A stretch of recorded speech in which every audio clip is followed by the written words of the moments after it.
So my name is Doris, and could you, so that I know who I'm talking to, are you all teachers? Yes. And how many of you teach English, mathematics, language, math? How many of you teach math?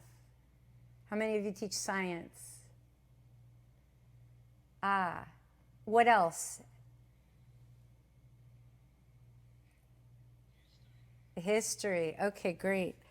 So I'd like to say a couple things to start, and then I would really like to be guided by your questions. We are, I'm going to start with why I do the work that I do and why I think what we're here to talk about is very important. At least in the United States, it's important. Our education system here is broken. We have much evidence to support that statement. Our schools were designed many, many years ago at a time when what mattered most was acquiring specific content. And that is no longer what matters most. However, we still measure student success and school success by how well our students can perform on a multiple choice test under time pressure. Doesn't any longer fit with what our world in the United States needs most.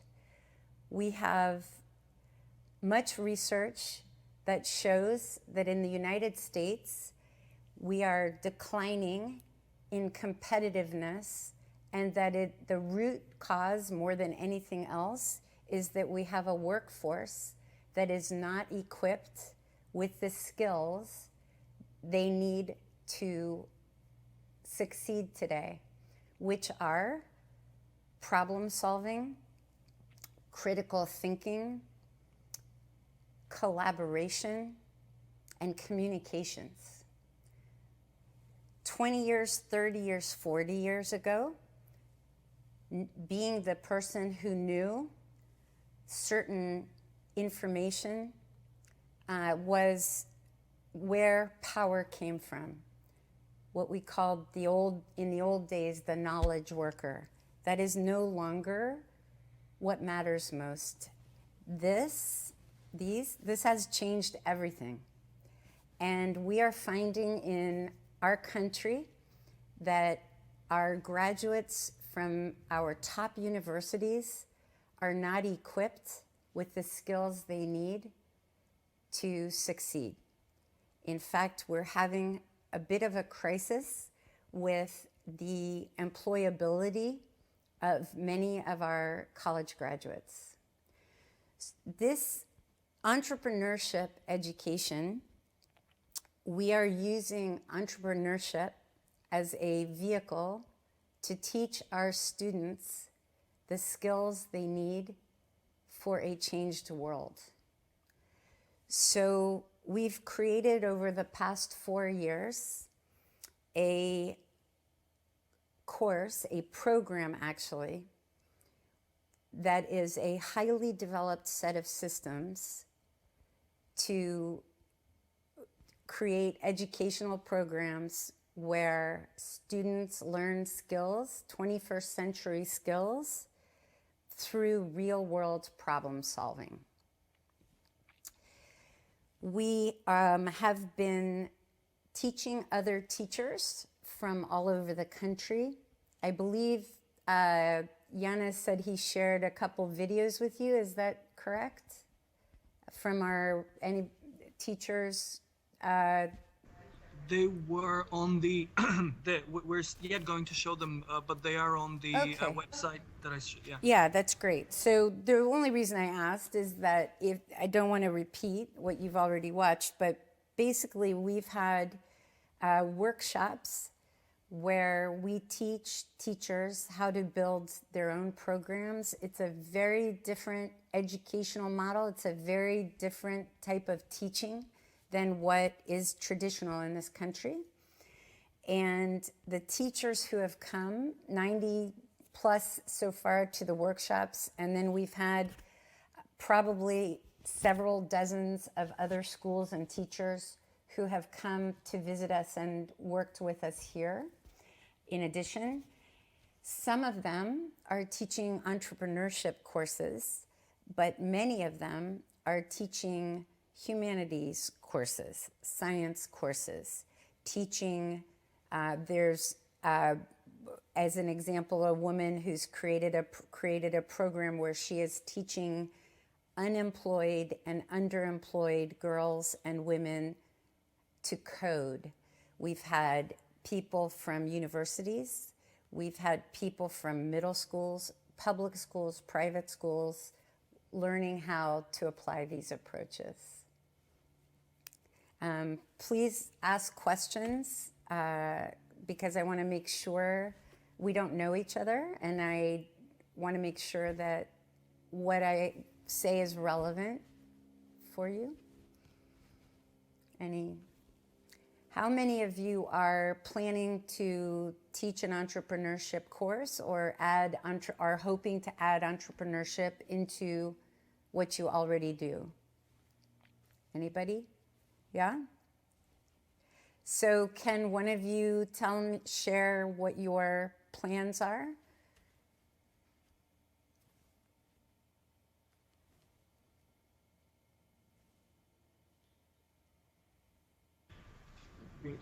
Yeah?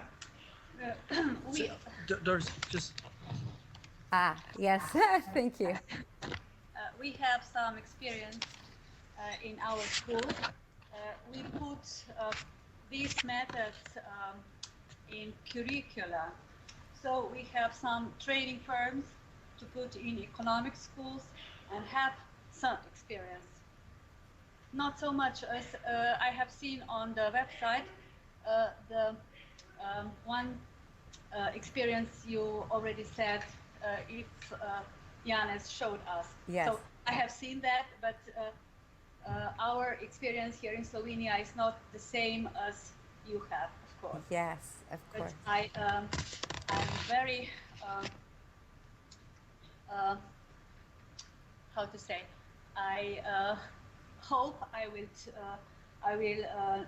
through this weekend hear some news to put in my work at school. That's great. That's wonderful. Would it help you if I described a little bit how we teach? Absolutely. Yes. Okay. So we believe that entrepreneurship is turning ideas into successful realities. And we believe that students and people learn more by doing than by listening. So the basic structure of what we do, and we have done this in many different implementations,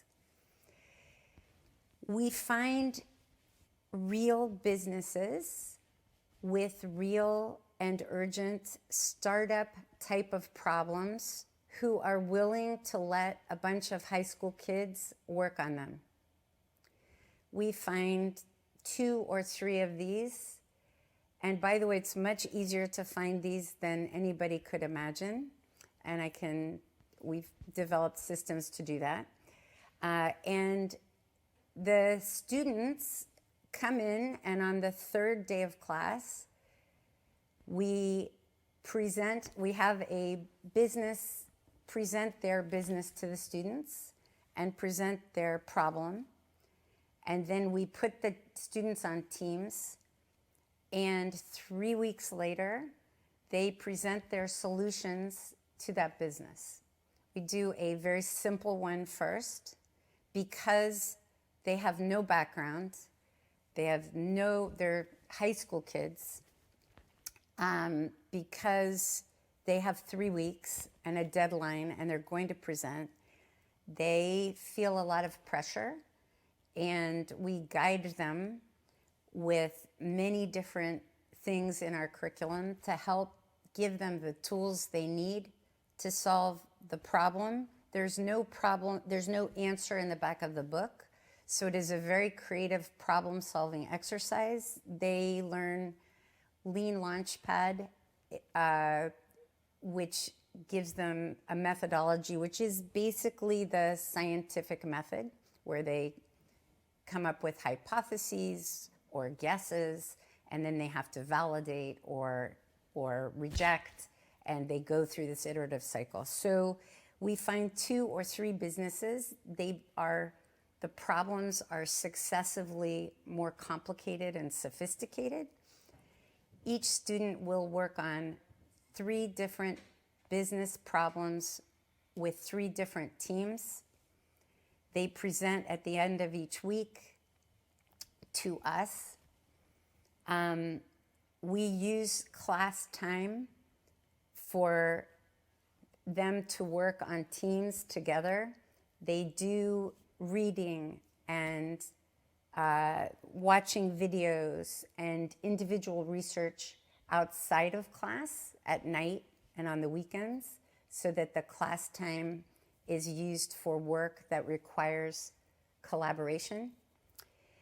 At the end of after having worked on real business problems and learning a lot as a result, they then come up with their own problems that they want to solve, and they vote for the top 4, and they form 4 teams, and those teams create their own businesses to solve those problems. At the very end of the course, each team presents their business to a team of local business people who we call it a Shark Tank. If you've ever heard of that show, it's an American show where investors, startups present their ideas to a team of judges who either invest or don't invest in the business. And we have the students present their businesses at the end of the course in that way.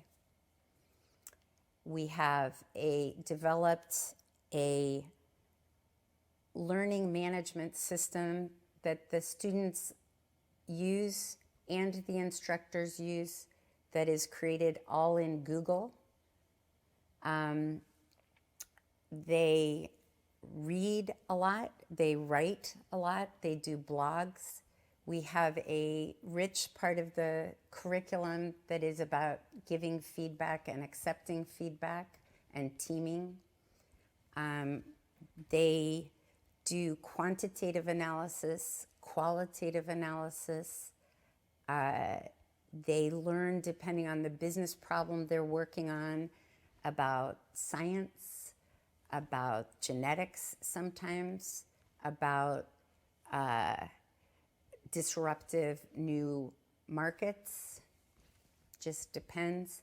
The businesses that we find, the problems we find, and the way we set them up, we have a system so that the students' work can be done without interacting with the business. So the business doesn't have to put very much time into this at all.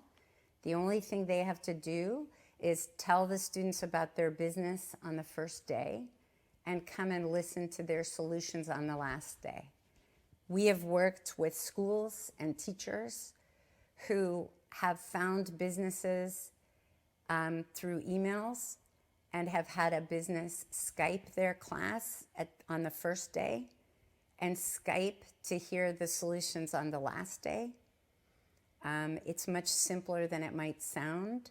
But what happens for the students is that because it's a real problem and a real business, it makes the students' work meaningful and urgent and feel important. Does that make sense? Yeah? Okay. What questions do you have? I don't want to talk on and on if it's not interesting or helpful.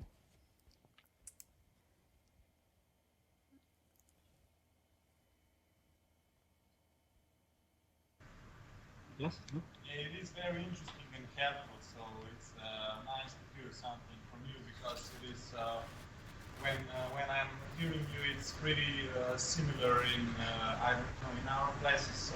So right now we are trying to develop I don't know some communication with the industry, so we can give our people's problem solving exercises. And I'm really great to hear from you that you have experience on that because right now we are just trying to do something simple. Yeah, that's great. We're finding in the United States that, and this is not simply secondary school. This is throughout our education system, that it is such a changed world, and the skills our people need are so different and new that government, education, and industry are coming together to collaborate and create programs to teach our students the kinds of skills they need.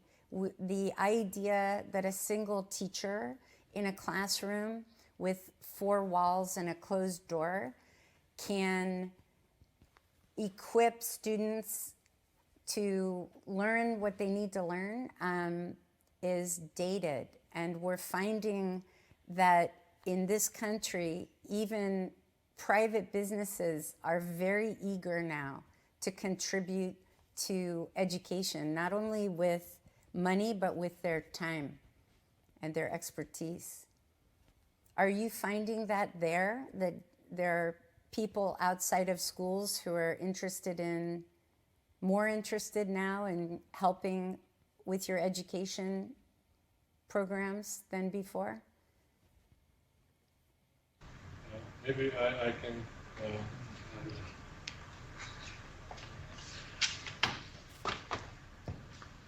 maybe I can explain what are our experiences in that field. We have a project which is oriented.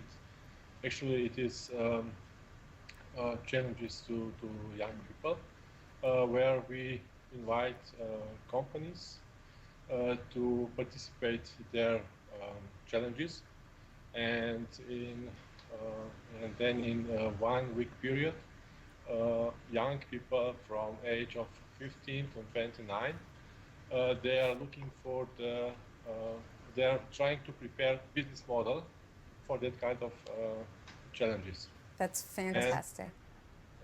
And well, we have, let's say, experiences that in one areas there are companies which are interested to participate in this program. And on the other hand, in some areas we have a lot of difficulties to find the companies which would like to participate in this field. And on the other hand, it's the same problem with the young people as well. What we thought is that we won't have a problem to find young people who would like to try themselves in that kind of process. But now we are let's say, we are learning that it's not very easy to find young people who are willing to learn something new, to get some new experiences, and so on. So maybe I would ask you also, do you have something like that as well, but not in education system where they have to participate on the classes, but let's say out of this environment when they are not obliged to participate. Yes, so what we've done here, I created our first courses. I created them as part of our academic program, and we are using some of this curriculum in our regular academic courses, and that has been very important because it is we are gaining momentum with these programs and this curriculum because it's part of school. It's very difficult. It would be very difficult for us here to get enough students with enough time outside of school. Does that make sense? So we're putting this into the program. What we're doing also is we have found here that the most important thing has been to develop very carefully. We have very highly developed curriculum and systems for teachers to use. That's why we do the workshops. We've created a toolkit. We're writing a handbook. We work very closely with teachers to give them everything they need so that they can do this. And we are having science teachers use these techniques in their science courses. We're having computer science teachers use these techniques in their courses because we are using these techniques to have students learn actually very academic things, so that it isn't a extra in a club, let's do this on a weekend. We believe that this is a different way of learning, and frankly, we are finding it to be more effective learning than traditional school for the same kinds of topics. I don't know if that answers your question, but I understand what you were saying, and we also here would have trouble trying to get students to volunteer to do this on weekends and after school if that were our only vehicle. I would like also to ask something. If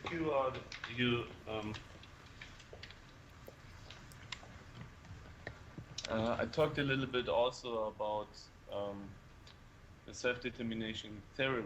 Means it's an intrinsic motivation you should normally have, and work on your own stuff. That is totally important to really acquire good knowledge, right? Yes. Keep in mind, not that instructional learning what we're seeing in schools today. Yep. So of course, you can do this by this customer development process, I think, which you also use, right? If I understood it right? So yes, in the entrepreneurship course, yes. Right. And but I mean, it's a way that students and the pupils decided by themselves what they like to learn and in which environment. And today we can improve that process by new technology like internet, where they can grab all information out, right? So it's also part for teachers to find out what works best for the pupils, right? And what can they provide. But it brings also problem with the curriculum, right? I mean, if there's a curriculum, that means you have to teach maybe something about mathematics or history or whatever. How you can do this by this idea of self-determination theory? Yes. What would you say? Well, what I would say is that it is a very different approach and model than what we're used to, and what we like to call the secret sauce is having students work on something they care about, which is what you're saying. That's the starting point. Which methodologies you use, whether you use or don't use customer development, for example, or design thinking, or anything else, varies depending on the class, depending on the teacher, depending on the students, depending on what they're trying to accomplish. So this isn't about a specific method or a single approach. This is about a complete model of teaching very differently, where the thing you start with is how do we engage the students in something they care about, and set it up in such a way that their path to doing what they care about will take them through the kind of learning that we want them to go through. That's really what this is. One of the challenges that we face, it's a very big challenge, is the words that we are using carry a lot of baggage. When we say entrepreneurship, people immediately believe they know what we're talking about. They're teaching business. Not really. As a byproduct of what the students are doing, they do learn some business, but that is not what this is about. We have a humanities course here where students are learning about China. They're not using specific methods, all the specific methods we might be using in the entrepreneurship class, but we are using the same approach. We are very master, really experienced teachers who have taught China for years are constructing a class where they want students to come out of the class having learned Chinese history, culture, politics, etc. But the entire class to the student will feel like they have decided on a current problem in China they want to solve, and they pull a team together, and they're going to work on coming up with 14-year-olds' ideas of how to solve this huge problem in China.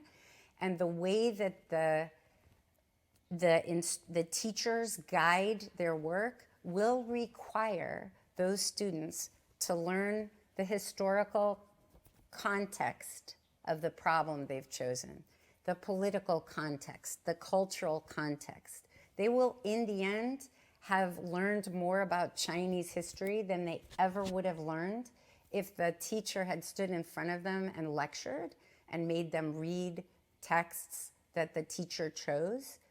But they'll learn Chinese history. Does that make sense? Yes, but I'm wondering a little bit about, normally you train also young people in a way that we call it behaviorism, right? If you instruct them and then, they're going to execute something, and it's like, kind of animal training. So that if you're putting, small kids in school systems and try to or teach them after 5 or 6 years of this behavioral training to come up with your own ideas and use this entrepreneurial spirit in teaching. I mean, most of the students, I think, and it's my experience, are saying, no, I don't know what you want from me. I'm more with this, tell me what I have to do. Yep. When we do our workshops, we take teachers through exactly what you're talking about. We have this same issue. They come into our classes passive. They want us to give them the recipe, tell me the steps, I will give them back to you, and they resist what we're talking about. We have a period at the beginning of the class that we refer to as de-schooling. And we actually have a set of processes that we take them through so that 2 to 3 weeks into the course, they completely change their orientation.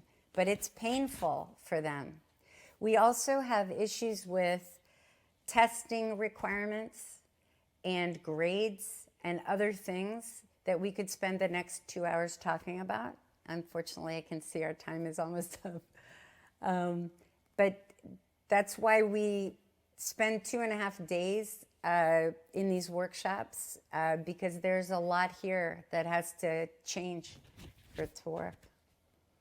Okay, Doris, I think on behalf of all the participants here, I can thank you, yes, for contributing to Slovenia, to Ljubljana today, with your wonderful speech. they're going to take some pictures of you now. Oh no. And well, thank you again for your enlightening, for your really nice speech. I think they will have got a lot from what we discussed today. Can I leave you with one thing? Yeah, sure. So if you believe that we need to find a way, that you need to find a way to change, to improve the way school teaches, allows kids to learn skills, that it's a different world and we need to do a better job of preparing them for it, I would encourage you to come out of this weekend and whatever it is that you're teaching now and however you're doing it, think of just one thing that is very natural for you to do differently, that gives students choice to create something of their own, and just try it out. Just use something that you learned over the course of this weekend you're about to have and try it. Pilot something. See what happens. It was a pleasure to meet you. I'm sorry we weren't in the same room actually together. Okay. Okay, thank you. Thank you.